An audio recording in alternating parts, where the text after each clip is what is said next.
A car driven by John Wick collides with a wall. Bloodied and injured, he staggers out of the truck. He applies pressure on a wound in his stomach. He takes out his phone and views a video of his wife Helen on the beach while he crawls to the side. John slouches and closes his eyes. Several days before this, on a cloudy day, John wakes up. He gets flashbacks of being with Helen, the two of them at dinner, and then a shot of them kissing, and finally the moment when she faints in his arms. John is then shown with her in a hospital bed. He kisses her forehead and looks at the doctor, who grabs his softboard and walks out. The next shot is of John with a necklace in his hand as he takes out his car. His wife was afflicted with a disease that took her life. The day of her funeral has arrived. Everyone leaves John standing over her grave as a man watches from afar. Following the ceremony, John's old buddy Marcus comes up to him and says that it's been a while and asks John how he's holding up. The two then talk, and then Marcus says that he's just checking up on an old friend. He then says goodbye and leaves. After the service, John is shown at home. He starts to clean up when the bell rings. He opens the door to see a delivery woman standing there. She asks John to sign some papers and hands John a package. It's a little beagle. Helen has left a letter for John. She wrote to him saying that she has accepted her death and that she wants John to love again and that she would like him to start with the puppy. Reading the letter, John starts crying. He takes the dog out from its pen and examines its flower-adorned collar, which leads John to the conclusion that Helen named the dog Daisy. He brings the dog a couple of sheets, but the dog doesn't seem to want to get off the bed, but John picks it up and places it off the bed. The next day, the dog climbs on the bed and wakes John and then follows him all around the house. John then pours some cornflakes for himself and the dog and tells it that they are going to buy some proper food for her. He bonds with the puppy and they spend the day driving around in his vintage 1969 Ford Mustang Mach 1. He pulls over alongside 3 Russian mobsters, including Iosef Tarasov, the son of crime boss Viggo Tarasov. Iosef approaches John's automobile, compliments it, then inquires about the price. John then says it's not for sale. Iosef then abuses John in Russian, saying that everything has a price, bitch, assuming he won't understand. But John corrects him by speaking Russian and tells him that, not this bitch. Iosef was petting Daisy at the moment, but hearing this, he gets angry and is about to react when one of his friends pulls him back and tells John to have a good day.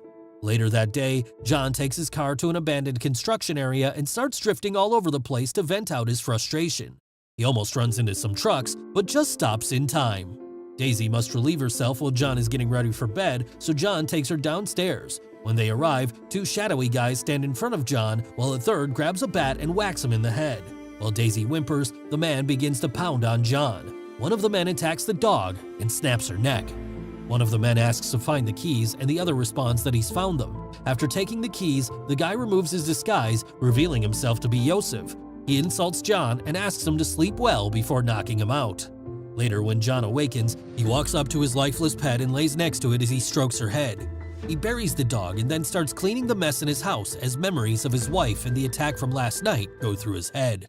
Iosef drives John's Mustang to Aurelio's store. Iosef tells Aurelio that he needs some clean papers and a new number plate for the car, but Aurelio recognizes the car right away and demands to know where Iosef obtained it. Iosef boasts about who he took the automobile from and how he murdered the dog of that guy. Aurelio tells him to get out of the shop, but Iosef responds that they own him. Aurelio responds that he does not work for him, but works with his father, and then hits Iosef in the face. One of Iosef's goons pulls out a gun and points it at Aurelio, but the other stops him from shooting. Iosef gets up and insults Aurelio and tells him that he will take his business someplace else.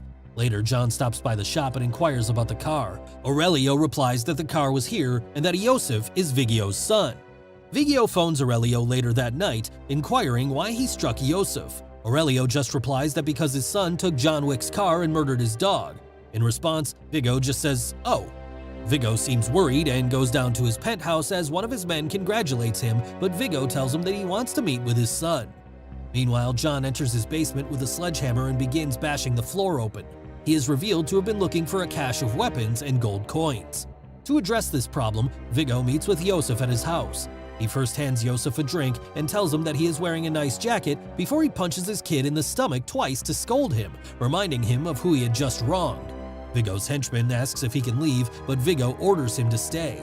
Iosef is then told by Viggo that John Wick used to be linked with him until he met Helen and chose to quit.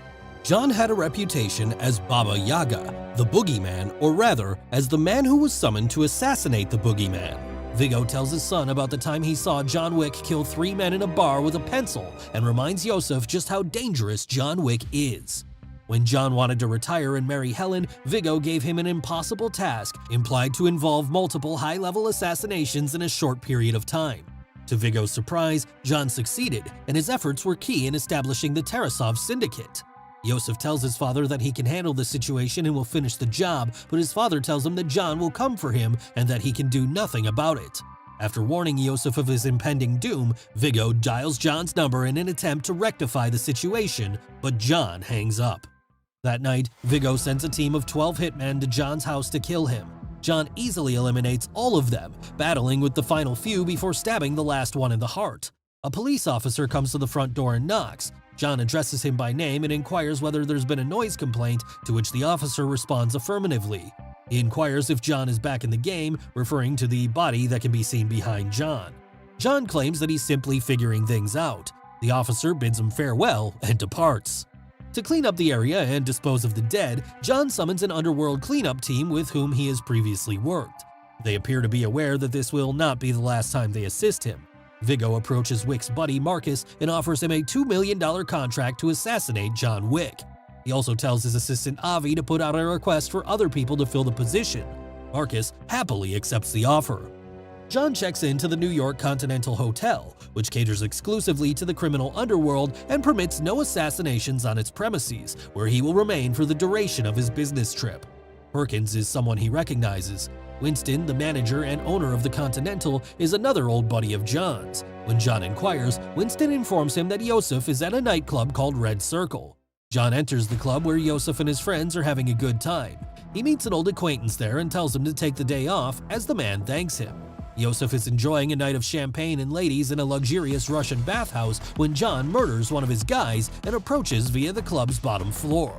When they see John, he starts firing at them while Iosef flees. John kills every hitman in his way, but he loses Iosef in a getaway car as he departs. He returns to the Continental to get a gash in his side sewn up after being stabbed in the stomach by one of Viggo's guys with a bottle. The doctor warns John that if he strains himself too much, his sutures will rip. John claims that the bourbon he purchased earlier would cover the painkiller portion of his rehabilitation. Marcus climbs to the roof of the building across the street late at night and sets his eyes on John, who is sleeping. He notices someone arriving via the mirror. He shoots a warning shot at John. Perkins starts firing at John, but he manages to avoid her. She informs him that if she violates the hotel's regulations and murder John for Viggo, he will give her $4 million. He struggles with Perkins until he has her in a headlock and offers her compassion in exchange for information. She informs John that Viggo stores the majority of his assets in a church basement.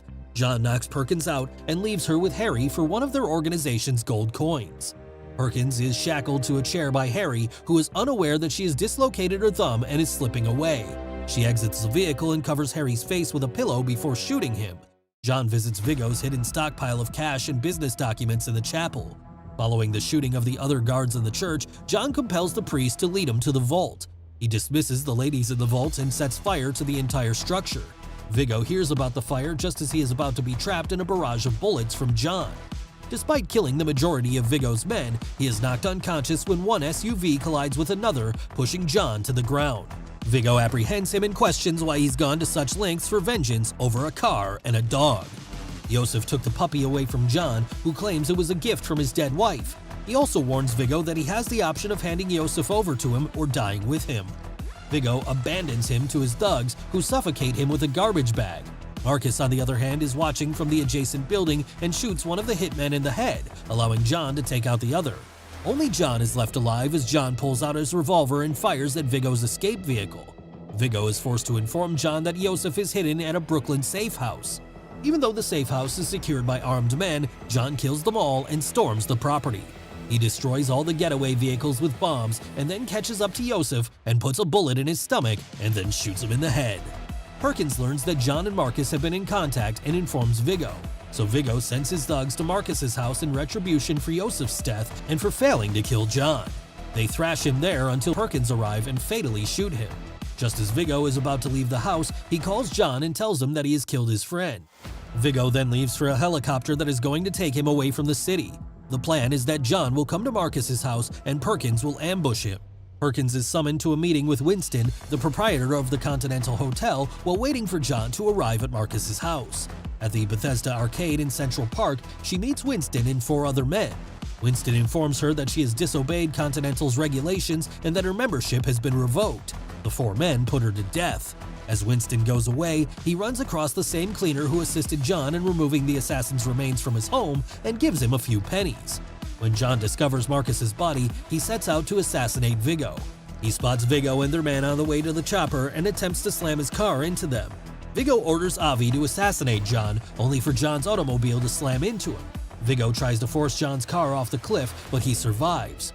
The two then battle in the rain, hand to hand.